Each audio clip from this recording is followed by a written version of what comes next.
आज हमारे साथ मध्य प्रदेश से चल के आए हैं, वाराणसी से लोकसभा चुनाव के प्रत्याशी भी होने वाले हैं ये, और लगे भी हैं और सनातन से काफ़ी दिनों से जुड़े हैं। इनके घर शहीद भी लोग हुए हैं और आज यहाँ पे इनसे मुलाकात हुई है। कुछ मुद्दों को ये हमारे चैनल के माध्यम से रखना चाहते हैं और क्या क्या मुद्दे रहेंगे, क्या क्या सवाल रहेंगे।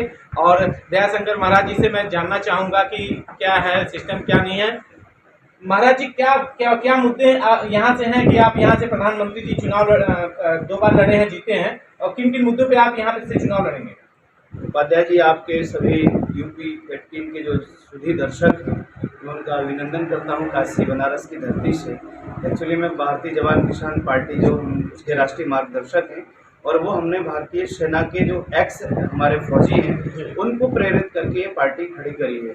और मैं एक शहीद का भाई हूँ, शहीद ब्रजगोपाल कौशिक 13/88/1825 ESC में थे भाई, और कश्मीर में आतंकवादियों से जूझते हुए उन्होंने प्राणों की आहुति दी है। तो मेरे मन में एक संकल्प, मैं यहीं बनारस का विद्यार्थी हूँ, यहीं से मैंने आचार्य किया हुआ है संपूर्ण विश्वविद्यालय से। और यहाँ जो हम देख पा रहे हैं बनारस में, ये काशी है, ये आध्यात्मिक जगह है। इसको स्मार्ट सिटी के नाम से जिस तरह से इन्होंने पर्यटन के नाम पर जो एक पश्चिमी संस्कृति यहाँ प्रभावी हो रही है, भारतीय संस्कृति का नुकसान हो रहा है। जिस तरह से गंगा में जो गंगा विलास जहाज चलाए जा रहे हैं, जिस तरह से 20,000 करोड़ गंगा की सफाई के नाम पर नमामि गंगे प्रोजेक्ट का डकार लिया गया है भ्रष्ट तंत्र के द्वारा, और ये बात करते हैं रामराज की और विश्व गुरुत्व की। मैं इनको 2 प्रश्नों पर यहाँ पर मैं इनके सामने आमने हूँ, और मैं पूछना चाहता हूँ कि भाई काशी की जनता, एक बात बता दो कि कोई परिवार का मुखिया अपने परिकर को, अपने परिजनों को, अपने घर के सदस्यों को, 135 करोड़ का परिवार है वर्तमान में जो ये हमारे नेतृत्व है,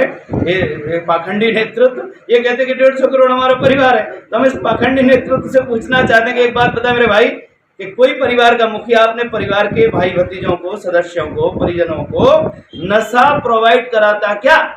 नशेड़ी बनाता क्या? यदि औकात हो तो उत्तर दो हमने सामने, आंख में आंख मिला के। दूसरा मेरा प्रश्न है कि यदि भारत विश्व गुरुत्व की परिकल्पना को लेकर आगे बढ़ रहा है, क्योंकि हम तो पहले ही से विश्वनाथ जगन्नाथ वाले लोग हैं भाई, ये काशी तो विश्वनाथ की भूमि है। विश्वनाथ के रहते कोई अनाथ नहीं होता। वो बात अलग है कि परिवार में एक अबोध शिशु भी होता है, एक बच्चा कुछ लापरवाह भी होता है, तो उसको ये माता अन्नपूर्णा विश्वनाथ की जगह है, या कबीर रविदास तुलसी की भूमि है। कबीर लिखते हैं कि हरि जननी में बालक तेरा, काहे ना अवगुण बख्शहु मेरा, सुत अपराध करे दिन केते, जननी के चित्र है न तेते, कर गए केस करे जो घाता, तऊ ना हेतु तारे माता।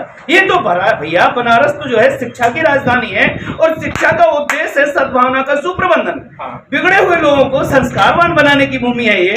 तो यहाँ से दिमाग में है, हमारे मस्तिष्क में हमारी जो रणनीति है वो ये है कि स्वस्थ, प्रसन्न, यशस्वी समाज हम बनाना चाहते हैं। लेकिन ये जो दलाली कर रहे हैं नेता, ये जो भ्रष्ट ब्यूरोक्रेट्स, भ्रष्ट पॉलिटिशियन और ये भ्रष्ट मूर्ख कॉर्पोरेट, जिस तरह से आज लाइफ स्टाइल डिजाइन कर दिया है, ग्लोबल वार्मिंग और सब प्रकार से आज मशीनरी जो बढ़ गई है, जिस तरह से हाथों को तुमने बना दिया है बेरोजगार, लाखों लोग, माने 80 करोड़ लोग बेरोजगार हैं, तब तो तुम्हारे 5 किलो अनाज पर निर्भर हैं। इनके पास यदि काम होता, जबकि इतना काम है, हमारे पास एजेंडा है, हम 5 साल में तुम्हारे देश को क्या कर देंगे? रोजगार युक्त कर देंगे। तो आपके पास कौन सा ऐसा, मतलब आपके पास कौन से ऐसे मुद्दे हैं जिन मुद्दों पे आप काशी से चुनाव लड़ेंगे? बहुत सुंदर बात कही। सबसे बड़ा मुद्दा तो है कि इस देश में जो हमारे सनातनी इतना बड़ा समाज है, इसको धोखा दिया जा रहा है। सबसे पहले तो हम धोखा से अपने समाज को बचाना चाहते हैं। क्या गुरुजी, कौन सा धोखा दिया? सबसे बड़ा धोखा यह है कि हमारे सनातन संस्कृति के 7 स्तंभ हैं, जिसको सनातन संस्कृति के 7 स्तंभ, जो स्तंभ समाज को धारण करते हैं,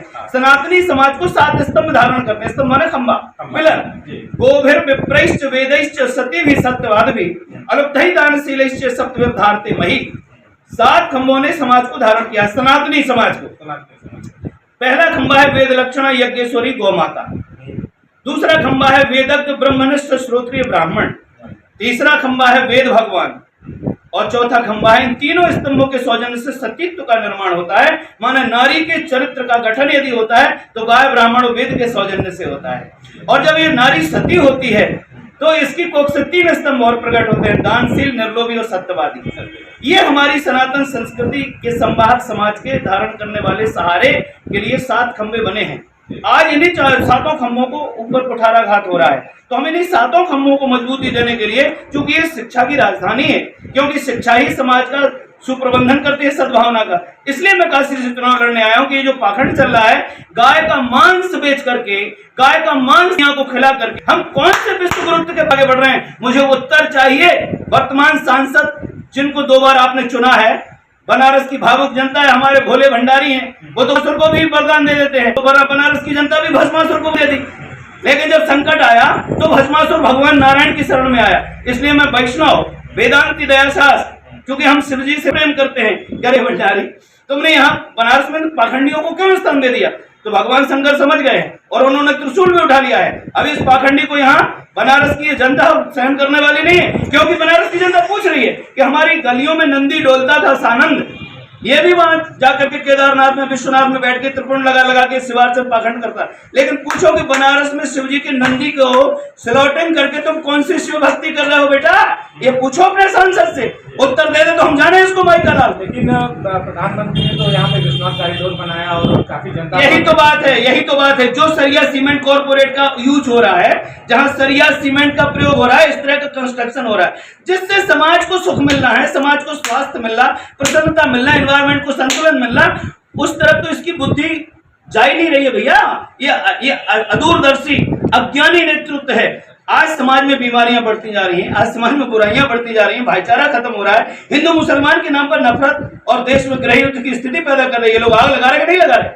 जिस तरह की ये बात बोले, जिस तरह की भाषा बोले, जिस तरह का इनका बैकग्राउंड है, जिस तरह से उन्होंने लाशों पर रोटियां सेकी हैं, चाहे वो अयोध्या कांड हो, चाहे गोधरा कांड हो, चाहे पुलवामा कांड हो, ये वो लोग हैं जो रक्त रंजित है इनका पूरा इतिहास।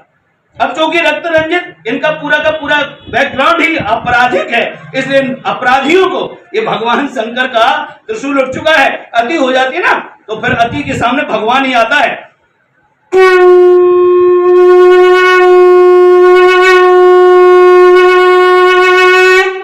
ये त्रिशूल भगवान का उठ चुका है, ये शंखनाद हो चुका है।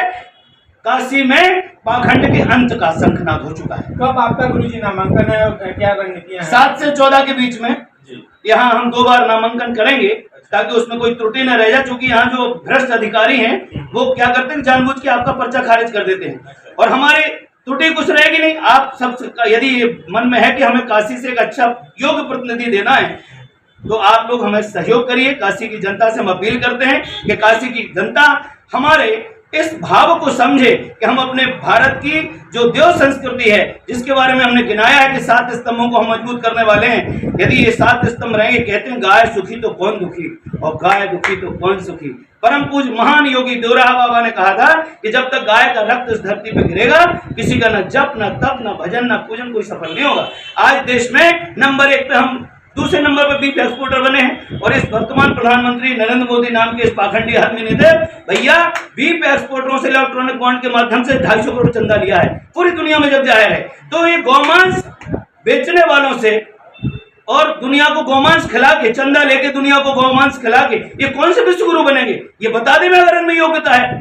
ये अनपढ़ गंवार आदमी सत्यानाश कर चुका है और काशी जैसी महान शिक्षा की राजधानी में आकर के इसका पाखंड जारी है। इसका हम बेनकाब करेंगे, इसके पाखंड को। हटो यार, उठाओ अपना झोला, काशी के लिए तुम गंध बन चुके हो। तो ये थे गुरुजी जिन्होंने यूपी 18 न्यूज को समय दिया। धन्यवाद।